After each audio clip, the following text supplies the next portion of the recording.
population live in urban areas. Everybody's cramming into the city, especially in developed countries.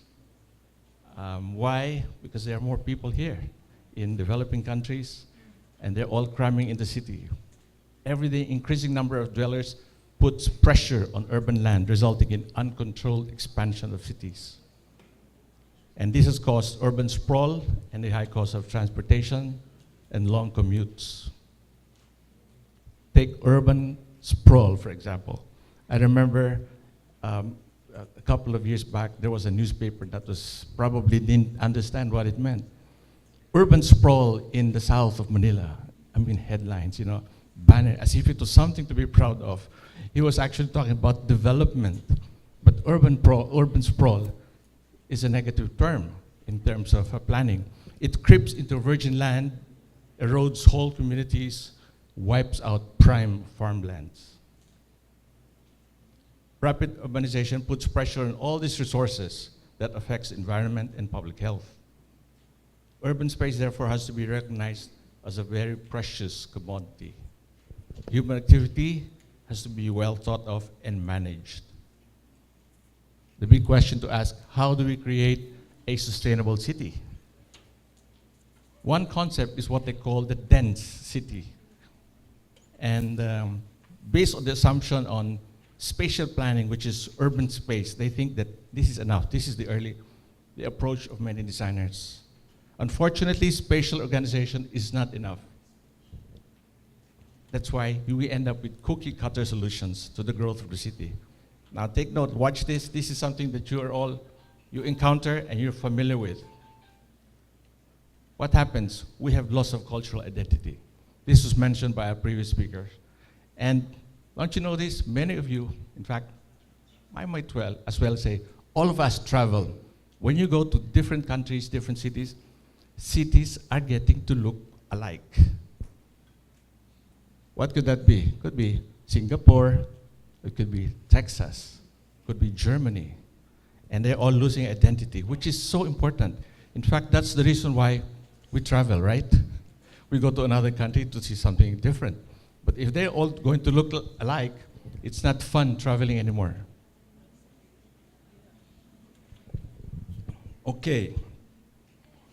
We see all these sites that we all come across with. So we mentioned cultural preservation, the need for cultural preservation, which is now, that need is getting stronger and stronger now, especially as the different sectors are now called to look into this need. I'm glad we have people like Jello, Toti, who are behind all these ideas of creating preserving the culture that we have. Otherwise, we will look just like our neighbors. We don't want that. We don't want to be like Vietnam or Malaysia. There's nothing wrong with those countries, but we have our own identity. Otherwise, we will not see architectural gems like this. A small church in Vienna, just across St. Stephen's. A very beautifully detailed building. And what's interesting is the way the architects considered even the play of light. The only lighted areas here are these parts. Everything is naturally daylit. Or a side altar here in Vigan. Or the renovated retablo in Pila, Laguna. And when we talk about sustainable cities, we're talking about sustainable development, which is development which meets the needs of the present without compromising the ability of future generations to meet their own needs. In other words, it's like eat as much as you want, but leave something for the next guys who are going to eat. Urban sustainability means environmental, economic, and social concerns. Now, planners are studying how to make cities smarter and sustainable for one simple reason. As cities are growing bigger and more complex, we just want something simple, right? We want quality of life. So, what is a sustainable city? First, many experts will say it has to be compact. Compact city is the most sustainable urban form. And it doesn't refer to any particular sale or in numbers of number of hectares. Density functions are constituted adequately. What's important is the well-balanced and lasting effect, considering environmental and as the city grows. A compact city elements, look at these features: central area, high density development, mixed use. Mixed use. Why mixed use? If you notice, in the earlier, maybe even Manila, the idea worldwide was to divide areas, cities by zone, so that you have purely business district, purely commercial, purely residential. At night, many of these areas are dead. But now they tend to mix these functions so that you have a 24-hour activity in the area. It's safer, it's more lively. And so this is the idea of mixed-use development. And then you have services and facilities. Public transport. A compact city promotes public transport and the concentration of urban development. This connects neighborhoods. This is something that we have to work on, Metro Manila, I mean.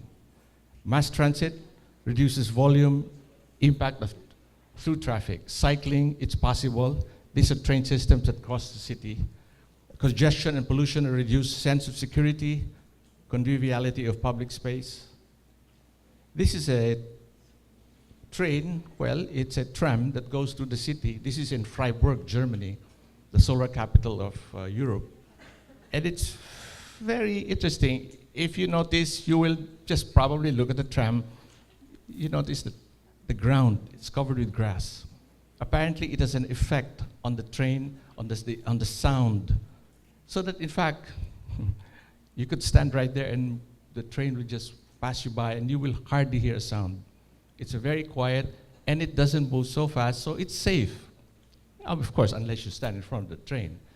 But otherwise, it's a very convenient way for people to get into the tram and move on.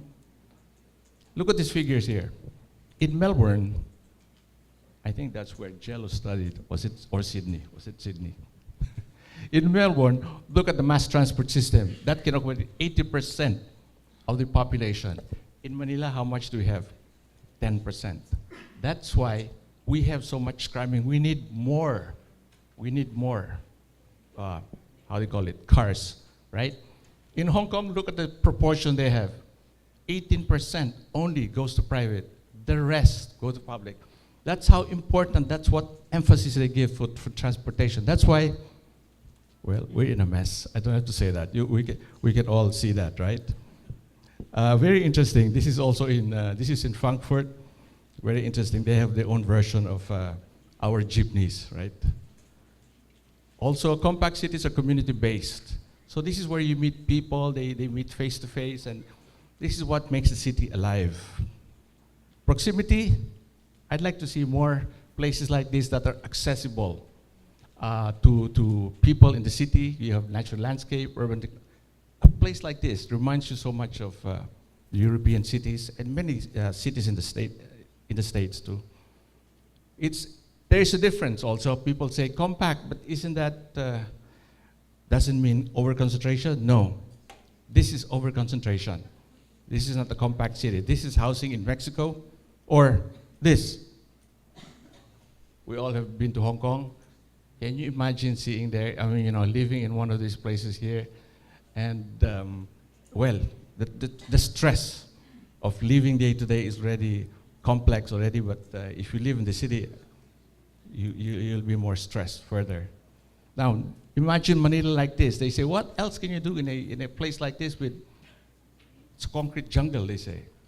Maybe there is something else you can do. You could add some more, make it more green and provide nicer pathways for people to cross, to walk. Make it more green, and then you have more compact usage. Even within you have living, and you have a working area, very much like some of the old